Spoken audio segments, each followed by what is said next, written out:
আজকে আমাদের আলোচনার বিষয় পশ্চিমবঙ্গে মুসলিম তোষণ। এটা ঘটনা না রটনা। বহুদিন থেকেই পশ্চিমবাংলায় একটা কথা চালু আছে যে বাম আমল থেকেই যে মুসলিমদের প্রচুর তোষণ করা হয়।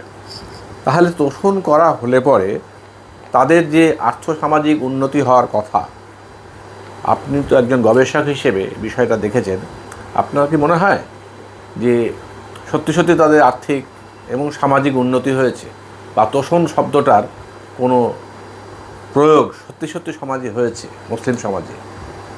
ঠিক, আজকের দিনে এই প্রশ্নটা খুবই গুরুত্বপূর্ণ। আজকের রাজনৈতিক আবহে এই হিন্দু মুসলিম সম্পর্কটা ক্রমেই আরও জটিল হয়ে আসছে। তো সেখানে আমার প্রথম যেটা মনে হয় যে আসলে এই আমরা শহরতলিতে যে আমরা হিন্দুরা বাস করি, শিক্ষিত হিন্দু, তাদের মধ্যে আমি দেখেছি যে মুসলমানদের সম্পর্কে একটা অনেক রকম ভ্রান্ত ধারণা আছে। তার মধ্যে একটা হচ্ছে যে মুসলমানরা আসলে বাঙালি নয়। তার একটা বড় কারণ হচ্ছে যে আমরা যে শিল্পাঞ্চলে বাস করি, এখানে প্রচুর বিহার, ইউপি হিন্দিভাষী মুসলিমরা কলকারখানায় চাকরি করে। আমরা তাদেরকেই ছোটোবেলা থেকে মুসলিম হিসেবে দেখেছি। বাঙালি মুসলিম খুব কমই দেখেছি। কিন্তু আমরা যদি একটুখানি কলকাতা এই শহরাঞ্চলের একটু বাইরে যাই, তাহলেই গ্রামাঞ্চলে যাই আর কি, তাহলেই দেখব যে সেখানে মুসলিম গ্রামের পর গ্রাম কিন্তু মুসলিম জনবসতি রয়েছে। 2011 সেন্সাস বলছে যে পশ্চিমবঙ্গে সমগ্র যে মুসলিম পপুলেশন, যার মধ্যে হিন্দিভাষীদেরও একটা পার্সেন্টেজ আছে, প্রায় 3% মতো, মুসলিম জনসংখ্যার মধ্যে 80% বা তারও বেশি গ্রামে বাস করে। তা আমরা যদি এটা হিন্দিভাষী যে মুসলিম তাদেরকে বাদ দিয়ে যদি হিসেবটা ধরি, আমার ধারণা যে সেই সংখ্যাটা 85 থেকে 90% গিয়ে দাঁড়াবে বাঙালি মুসলিমদের ক্ষেত্রে।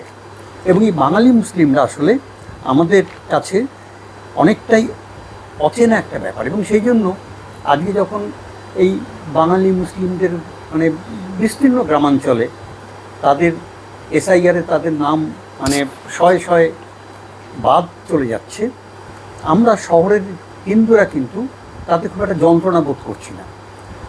অথচ আমাদের এই পাড়াতে আমাদের প্রতিবেশী যদি এরকম শয়ে নাম বাদ যেত, আমরা যে শহরাঞ্চলে থাকি, তাহলে কি আমরা চুপ করে বসে থাকতাম? ঠিকই, অপরিচয়ের যে একটা দূরত্ব, অর্থাৎ যারা আমার কাছে পরিচিত নয় তাদের সাথে সামাজিকভাবে একটা দূরত্ব তৈরি হয়েছে। সেই দূরত্ব আমাদের চেতনাতেও অনেকটা খামতি তৈরি করেছে। এবং এই অচেনা এবং আমাদের চেতনাগত যে খামতি, এই দুটোর জন্যই মুসলিম সমাজ সম্পর্কে একটা স্পষ্ট ধারণা আমাদের গড়ে ওঠেনি, বিশেষ শহরাঞ্চলের যারা মানুষজন। তাই তারা বলেন যে আমরা বাঙালি, ওরা মুসলমান। ওরাও যে বাঙালি, ধর্মে মুসলমান, ধর্মটা আলাদা, জাতটা এক, এই বোধটাই তাদের তৈরি হয়নি। আপনি এটা কীভাবে দেখছেন? হ্যাঁ, আসলে এটা বাঙালি হিসেবে আমাদের একটা লজ্জার বিষয়। আমরা সচেতন বাঙালি নিজেদের মনে করি সচেতন, কিন্তু আমাদের ভেতরে হিন্দু মুসলিম ভেদাভেদটা অত্যন্ত গভীরভাবে আছে। তো আমি যে গবেষণাটা করেছিলাম সেটা 2019 সালে, উচ্চশিক্ষার ক্ষেত্রে মুসলিমদের অংশগ্রহণ কেন কম।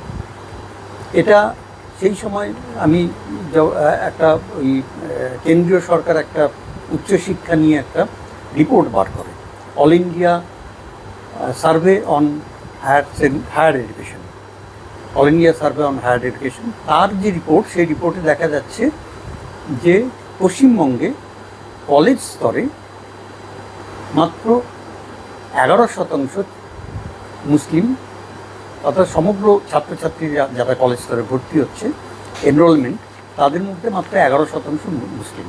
সাম্প্রতিক যে রিপোর্টটা 2022-এ বেরিয়েছে, তাতে দেখা যাচ্ছে এটা 1% বেড়ে 12% হয়েছে। তাহলে মুসলিমরা প্রায় 30% আমাদের পশ্চিমবঙ্গে, এবং সেকেন্ডারি হায়ার সেকেন্ডারি লেভেলেও প্রায় তাদের যে শতাংশ সেই অনুযায়ী তারা কিন্তু পরীক্ষা দিচ্ছে। তাই ওই 27-28% সমস্ত ছাত্রছাত্রীদের মধ্যে মুসলিম পাওয়া যাবে, কিন্তু কলেজে এসে সেই সংখ্যাটা এত কমে যাচ্ছে, 12%, অর্ধেকেরও কম হয়ে যাচ্ছে। এর কারণটা কি? এইটা ছিল আমার গবেষণার বিষয়। তো এটা গবেষণা করতে গিয়ে আমি আরও দেখলাম যে আরও যখন উচ্চশিক্ষার দিকে যাচ্ছি, তার বিশ্ববিদ্যালয় স্তরে সমস্ত বিশ্ববিদ্যালয়ে যারা ভর্তি হচ্ছে সেই ছাত্রছাত্রীদের মধ্যে মাত্র 4% হচ্ছে মুসলিম। তো এইভাবে মুসলিমদের অংশগ্রহণ কেন কমে যাচ্ছে, এটা একটা গুরুতর মানে বিষয়, চিন্তার বিষয় ছিল। তো সেটা অনুসন্ধান করতে গিয়ে আমি, যেটা আমার কাছে আরও প্রকট বৈষম্য বলে মনে হয়, সেটা হচ্ছে যে সরকারি কর্মচারীদের মধ্যে, রাজ্য সরকারি কর্মচারী বলা হয়, তোষণ করা হয় তাদেরকে, কিন্তু কীরকম তোষণ? এই রাজ্য সরকারি কর্মচারীদের মধ্যে 2006 সালে মুসলিমদের অনুপাত ছিল মাত্র 3.4%।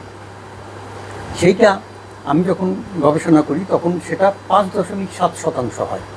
এখন শুনছি সেটা 7 অথবা 8% এরকম হয়েছে।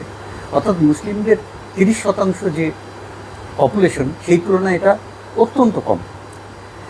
তো এইগুলো দেখে, এবং কলেজ শিক্ষকদের মধ্যে আমি দেখলাম যে কলেজ শিক্ষকদের মধ্যে এখনকার যেটা বলছে, তথ্য বলছে, কলেজ শিক্ষকদের মধ্যে মুসলিম মাত্র 8%, যেটা বামফ্রন্ট আমলে ছিল 3%। বিশ্ববিদ্যালয়ের শিক্ষকদের মধ্যে মুসলিম মাত্র 7%, বামফ্রন্ট আমলে ছিল 4%। অর্থাৎ এই তৃণমূল আমলে অবশ্যই মুসলিমদের সংখ্যা বেড়েছে সরকারি বা এই ধরনের চাকরিগুলোতে, কিন্তু সেটাও তাদের যে জনসংখ্যা সেই অনুপাতে কিন্তু অনেকটাই কম। সুতরাং তোষণ করা হচ্ছে, এই যে বক্তব্যটা, এই বক্তব্যটা কিন্তু কোনোভাবেই মানে যথার্থ বলে মনে হচ্ছে না। আচ্ছা, এই যে পিছিয়ে পড়ছে, অর্থাৎ তারা চাকরির ক্ষেত্রে বলুন, তারপর উচ্চশিক্ষার ক্ষেত্রে বলুন, বিশেষ করে স্কুল পেরিয়ে কলেজের ক্ষেত্রে গিয়ে পিছিয়ে পড়ছে, এই পিছিয়ে পড়ার কারণটা আপনার কী মনে হচ্ছে? পিছিয়ে পড়ার প্রধান কারণ যেটা মনে হয়েছে, যেটা প্রথমে বললাম, যে এই বাঙালি মুসলিমদের, অ্যাকচুয়ালি হিন্দিভাষী মুসলিমরা তো বিহার থেকে এসছে এবং তারা মূলত হচ্ছে শ্রমজীবী, মানে কলকারখানায় চাকরি করে। আমরা মূলত বাঙালি মুসলিমদের কথাই যদি ধরি, বাঙালি মুসলিমদের 85 থেকে 90% যারা গ্রামে বাস করে, তারা কিন্তু সামাজিক এবং অর্থনৈতিকভাবে অত্যন্ত দুর্বল। এদের মধ্যে একটা সমীক্ষা প্রতীচি ট্রাস্ট থেকে করেছিল স্ন্যাপ এর সহযোগিতাতে। সেই সমীক্ষাতে বলছে যে 48% মুসলিম পরিবার, তাদের পেশা হচ্ছে হয় ক্ষেত মজুরি অথবা দিন মজুরি, এবং মাত্র 22% তাদের হাতে কিছু জমি জমা আছে এবং তাদের জমির মাধ্যমে কিছু রোজগার আছে। এবং সেই সমীক্ষাতে দেখা যাচ্ছে যে বামফ্রন্ট আমলে ভূমি সংস্কারেও যে মুসলিমরা খুব উপকৃত হয়েছে এমনটা নয়। মাত্র 3% মুসলিম পরিবার জানিয়েছিল যে তারা কিছু জমি পেয়েছে। এবং ওই সমীক্ষাতে পারিবারিক আয়ের যে রিপোর্টটা ওরা সংগ্রহ করেছিল, তাতে বলছে যে 80% মুসলিম পরিবার গ্রামাঞ্চলে, তাদের মাসিক আয় হচ্ছে 5,000 টাকা বা তারও কম, এবং 38% আয় হচ্ছে 2,500 টাকারও কম। অর্থাৎ বলা যেতে পারে যে বেশিরভাগ মুসলিম পরিবার দারিদ্র্যসীমার নিচে বাস করে। মাত্র 4% পরিবার ওই সমীক্ষায় পাওয়া গেছিলো যাদের মাসিক আয় 15,000 টাকা বা তার উপরে। এবং আমরা যদি চাকরির ক্ষেত্রে দেখি, সেখানেও দেখব যে মাত্র 4% পরিবার তারা পেয়েছিল যাদের আয় সরকারি বা বেসরকারি মানে চাকরির থেকে আসে। তো এইভাবে, এবং পাশাপাশি আমরা দেখছি মুসলিম মহিলাদের 21% বিড়ি ভাজার কাছে যুক্ত, 21% দিনমজুরি খাটে। হুগলি জেলার মুসলিম মহিলাদের মধ্যে যারা কাজ করে তাদের ৭৪% জড়ি বা বিভিন্ন সেলাইয়ের কাজকর্ম করে। হাওড়া জেলাতেও এরকম ৩৬% নারীরাও কাজ করে। অর্থাৎ সব মিলিয়ে মুসলিম জনগোষ্ঠীর যে চেহারা আমরা দেখতে পাই সেটা হচ্ছে তারা চূড়ান্ত দারিদ্র্যে নিমজ্জিত এবং মানে দৈনন্দিন জীবন সংগ্রামে তারা চালিয়ে যাচ্ছে তাদের বেঁচে থাকার জন্য। সুতরাং তাদের যে মানে তারা অন্যের চাকরি খেয়ে নিচ্ছে বা তারা সুবিধাভোগী, এইটা সত্যের অপলাপ মাত্র। ঠিক। আরেকটা বিষয় যেটা সেটা হচ্ছে তাহলে একটা ব্যাপার পরিষ্কার যে আর্থসামাজিকভাবে পিছিয়ে পড়ার ফলেই তারা শিক্ষায় পিছিয়ে পড়ছে এবং চাকরি ক্ষেত্রেও পিছিয়ে পড়ছে। তাহলে যে আলোচনাটা মাঝে মাঝে শোনা যায় তো তোষণ হচ্ছে বা ওরা গরু তাই দুধ দেয় ইত্যাদি, তো তাহলে সেই গরুদের তো শুধু বোধহয় ভোট ছাড়া ভোটের বাইরে আলাদা করে এদের এভাবে কোনো গুরুত্ব থাকছে না। আপনার তথ্য তাই বলছে প্রায়। বাস্তবিকই তাই। মানে ভোট ব্যাংক হিসেবে হয়তো তাদেরকে ব্যবহার করা হয়, কিন্তু আমরা যদি আরও কয়েকটা তথ্যের দিকে তাকাই, আমার আলোচনাটা মূলত তথ্যের ভিত্তিতে আমি করব, তাহলে আমি দেখব যে শিক্ষার যে পরিকাঠামো সেইটা মুসলিম এলাকাগুলোতে অত্যন্ত কম। যেমন আমি বলছি ১ লক্ষ সংখ্যা পিছু মাধ্যমিক এবং উচ্চ মাধ্যমিক স্কুলের সংখ্যা সারা পশ্চিমবঙ্গে গড় হচ্ছে ১১। ১ লাখ জনসংখ্যা পিছু ১১টা করে স্কুল আছে।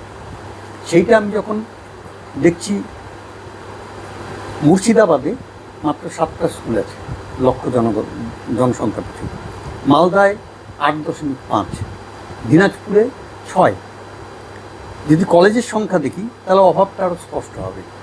সারা পশ্চিমবঙ্গে লক্ষ জনসংখ্যা পিছু কলেজের সংখ্যা হচ্ছে ১৫, সেখানে মুর্শিদাবাদে এই সংখ্যা ৭.৫, মালদাতে ৬ এবং দিনাজপুরে ৩। এবং ছাত্র শিক্ষক অনুপাতের দিকেও যদি দেখি তাহলে এই বৈষম্যটা প্রকট। সারা রাজ্যে আপার প্রাইমারি লেভেলে যখন ছাত্র শিক্ষক অনুপাত হচ্ছে ২৪, মানে প্রতি ২৪ জন ছাত্র পিছু ১ জন করে শিক্ষক, সেখানে উত্তর দিনাজপুরে এই অনুপাত হচ্ছে ৫০, মুর্শিদাবাদে ৪০, মালদাতে ৪২। উচ্চ মাধ্যমিক স্তরে ছাত্র শিক্ষক অনুপাত সারা রাজ্যে যখন ২৮, উত্তর দিনাজপুরে সেটা ৪০, মুর্শিদাবাদে ৫০, মালদায় ৪৫। এর থেকেও আরও উদ্বেগজনক তথ্য পশ্চিমবঙ্গ সরকার সম্প্রতি একটা ওয়েস্ট বেঙ্গল এডুকেশন পলিসি ২০২৩ বের করেছেন। সেই পলিসি ডকুমেন্টে বলা হচ্ছে যে কোন জেলায় কতগুলো ক্লাসরুম প্রয়োজন, মানে ছাত্র আছে ক্লাসরুম নেই, এই যে চিত্রটা, সেখানে দেখা যাচ্ছে সারা রাজ্যে প্রায় ৫০,০০০ ক্লাসরুমের অভাব আছে। এবং সেই অভাবটা সবচেয়ে প্রকট কোথায়? মুর্শিদাবাদে, যেটা সবচেয়ে বেশি সংখ্যালঘু মুসলিম জনসংখ্যা। সেখানে ৭,০০০-এর উপর ক্লাসরুম সেখানে কম রয়েছে, সরকারি তথ্য বলছে। মালদাতে ৩,৭২৩টা ক্লাসরুম প্রয়োজন, উত্তর দিনাজপুরে ২৭০০ ক্লাসরুম প্রয়োজন, মানে ২,৭০০। এবং এই ক্লাসরুমের অভাবের ফলে কি দাঁড়িয়েছে যে ক্লাসরুম পিছু ছাত্রের সংখ্যা সেটাও এই জেলাগুলোতে সবচেয়ে বেশি। ভাবা যায় না যে মুর্শিদাবাদে মাধ্যমিক স্তরে ক্লাসরুম পিছু ছাত্রের সংখ্যা হচ্ছে ১০০, উচ্চ মাধ্যমিকে ১১০ জন এবং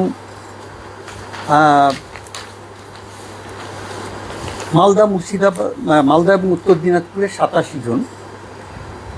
মানে এত ছাত্র এক একটা ক্লাসে তারা মানে পড়াশোনা করে, তো সেখানে পড়াশোনা কীভাবে হবে?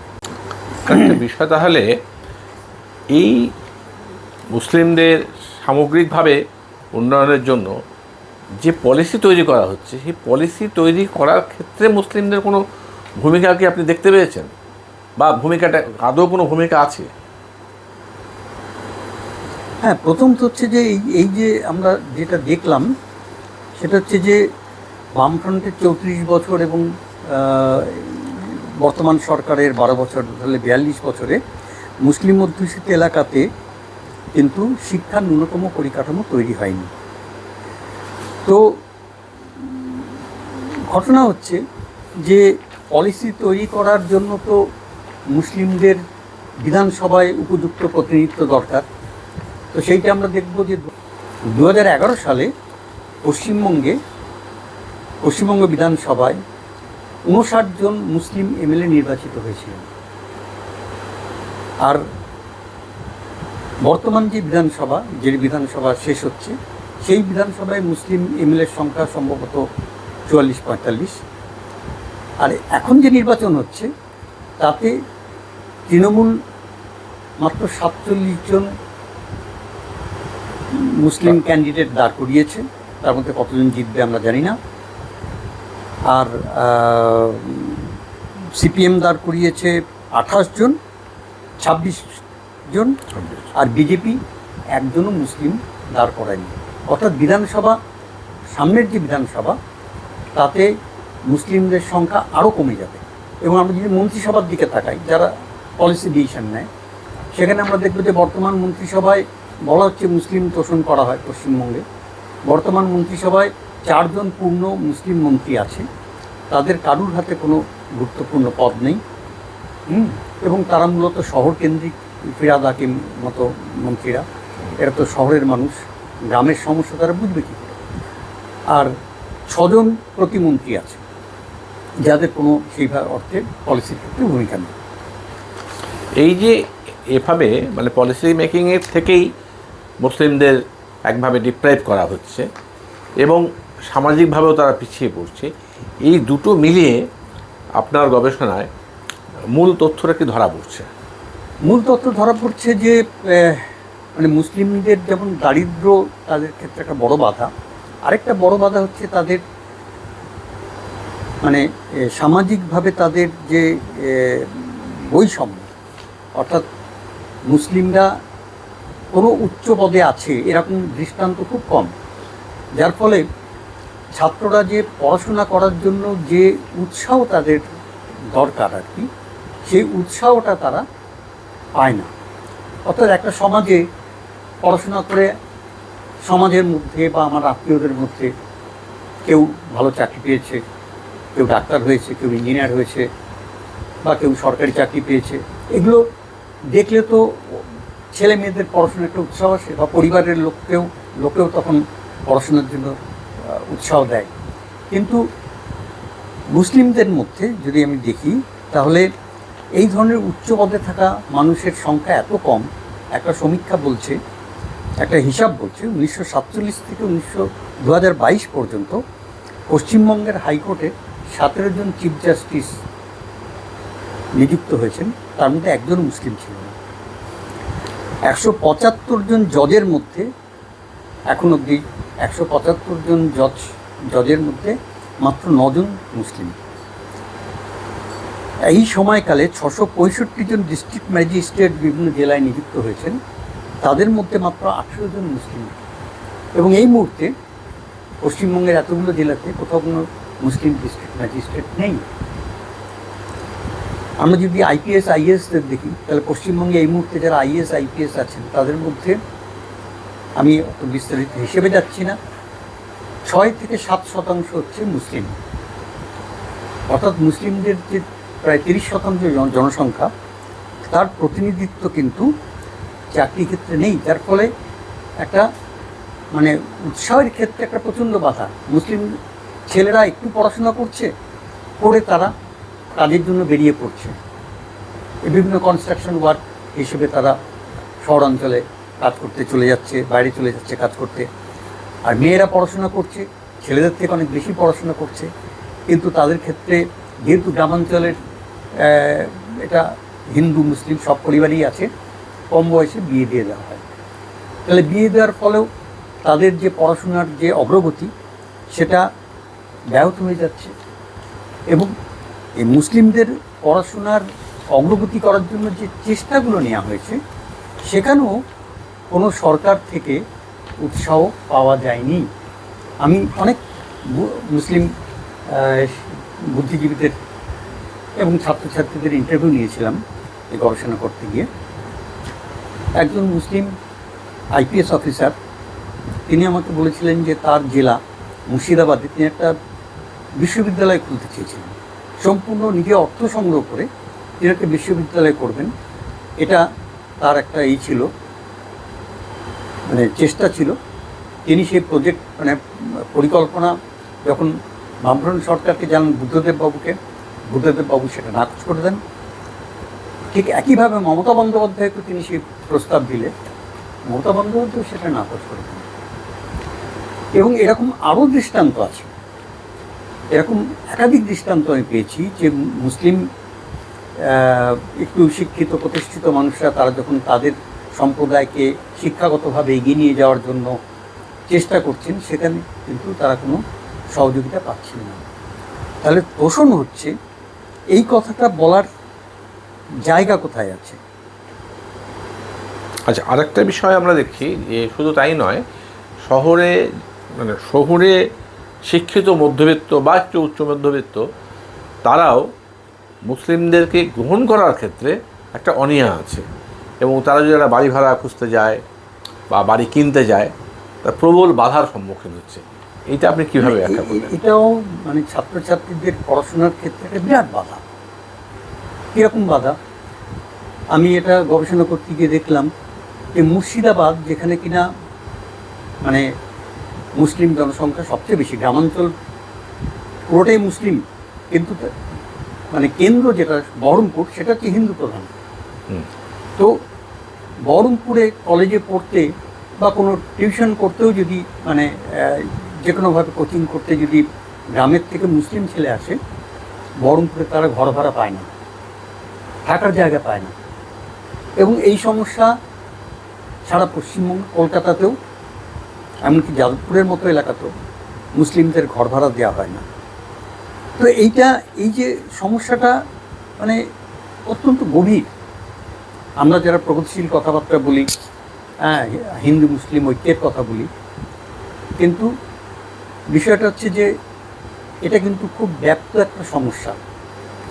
এবং এটা সম্পর্কে বলতে গিয়ে একজন মুসলিম বুদ্ধিজীবী আমাকে বলেছিলেন যে তিনি যখন আমেরিকায় গেছিলেন তখন তাকে একজন কৃষ্ণাঙ্গ বলেছিল, আমেরিকান কৃষ্ণাঙ্গ, যে আমরা মানে আমেরিকায় কৃষ্ণাঙ্গরা যে সমস্যাটা, যে বৈষম্য, যে অবহেলা প্রতিদিন তারা মুখোমুখি হয়, সেইটা একমাত্র কৃষ্ণাঙ্গরাই বোঝে, অন্য কারোর পক্ষে সেটা বোঝা সম্ভব না।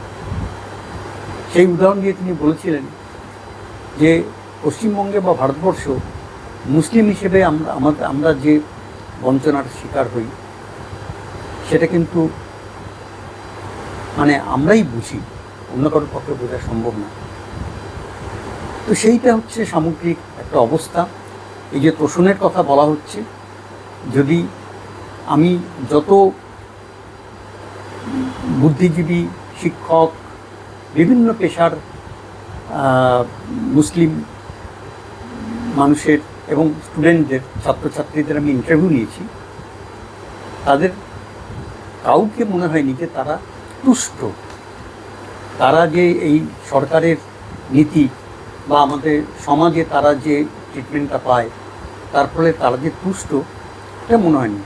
সবার মধ্যেই মনে হয়েছে যে তারা কিন্তু কোনো না কোনোভাবে একটা বৈষম্যের শিকার হয়, সেটা শিক্ষাক্ষেত্রে এবং আরও বেশি করে জীবিকার ক্ষেত্রে গিয়ে তাদের সেটা মুখোমুখি হতে হয়।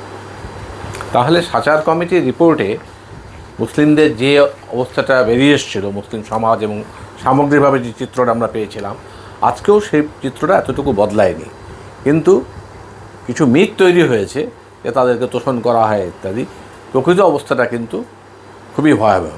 হ্যাঁ, একদম বদলায়নি বলবো না, মানে সামান্য হলেও তাদের যে আমরা দেখলাম যে চাকরি ক্ষেত্রে তাদের কিছুটা পার্সেন্টেজ বেড়েছে, কিন্তু দৃষ্টিভঙ্গির দিক থেকে বললে, অর্থাৎ মানে সংখ্যাগরিষ্ঠ যে হিন্দু সমাজ, বিশেষ করে হিন্দু সমাজের যারা ওপরের লেভেলে থাকে, হ্যাঁ, বর্ণ হিন্দু, যে আমার ধারণা যে তাদের দৃষ্টিভঙ্গি মুসলিমদের সম্পর্কে খুব একটা বদলেছে এমনটা নয়।